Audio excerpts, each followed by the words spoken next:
મોરબી મહાનગરપાલિકાની ચૂંટણીમાં ભાજપના નેતાઓ જ આવ્યા સામસામે। મંત્રી કાંતિ અમૃતિયા અને મોરબી પાલિકાના પૂર્વ પ્રમુખ વચ્ચે વાકયુદ્ધ જામ્યું।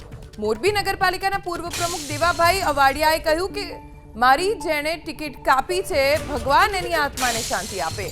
મેં મારા ઘરે અખંડ દીવો કર્યો છે। 3 મહિનાની 21 દિવસ પછી એના ફોટાને હું પગે લાગવા જઈશ। મંત્રી કાંતિભાઈ અમૃતિયાએ જવાબ આપ્યો કે ઘી હરામના પૈસાનું છે, ઘરના પૈસાનું નથી।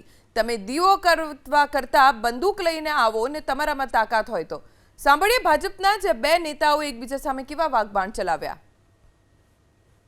111 ની અંદર જેણે મારી ટિકિટ કાપી છે, હું ઉપરવાળાને પ્રાર્થના કરીને કરું કે અમારી જે 4 ની ટિકિટ કાપી છે ને 3 મહિનાની 21 દે એના આત્માને શાંતિ આપે। હું ખોટાને પગે લાગવા જાય મિત્રો।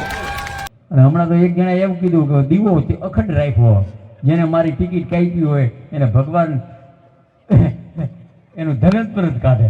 લે દીવો પણ એ કાકા ઘી હરામના પૈસાનું છે, ઘરના પૈસા નથી।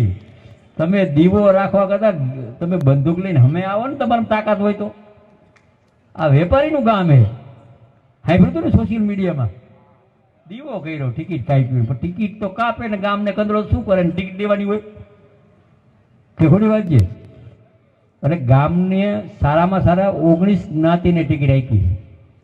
હું કોઈ જ્ઞાતિવાદનો નથી માણસ, પણ હું વ્યક્તિ જે દાદાગીરી કરે એના હારે તો બાંધછોડ કરીશ જ નહીં, જિંદગીમાં નહીં કરું।